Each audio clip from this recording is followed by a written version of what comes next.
সবাই তাকে বলিউডের বাদশা নামেই চেনে। দুহাত ছড়িয়ে দেওয়া সেই বিখ্যাত পোজ দেখলে আজও ভক্তদের হৃদস্পন্দন যেন একটু বেড়ে যায়।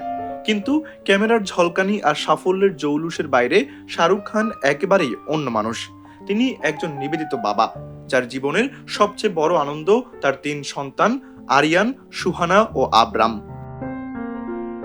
সন্তানদের প্রতি তার ভালোবাসার সবচেয়ে মিষ্টি উদাহরণ হয়তো সুহানার জন্য লেখা একটি বিশেষ ডায়েরি।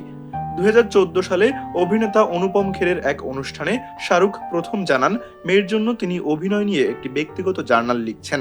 নামও ভেবে রেখেছেন to Suhana on acting from papa. চরিত্রের ভেতরে ঢোকার কৌশল কিংবা ক্যামেরার সামনে নিজেকে কিভাবে তৈরি করেন এসবই তিনি ছোট ছোট নোটে লিখে রাখেন।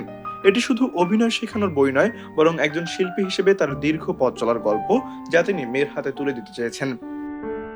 বছর কয়েক পরে সুহানা যখন নিজের সামাজিক যোগাযোগ মাধ্যমে সেই জার্নালের ছবি পোস্ট করেন, তখন আবারও আলোচনায় আসে বিষয়টি।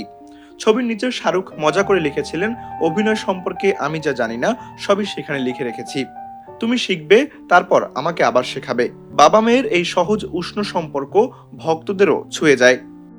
সন্তানদের ভবিষ্যৎ নিয়েও শাহরুখের ভাবনা বেশ খোলামেলা। তিনি কখনোই চাননি শুধু তার সন্তান বলেই তারা অভিনয়ে আসুক, বরং তিনি বিশ্বাস করেন প্রত্যেকের নিজের স্বপ্ন বেছে নেওয়ার স্বাধীনতা থাকা উচিত। তাই তো তিনি বলেন, তারা কি হবে সেটা আমি ঠিক করে দেব না, তারা যা হতে চায় আমি সেটার পাশেই থাকব।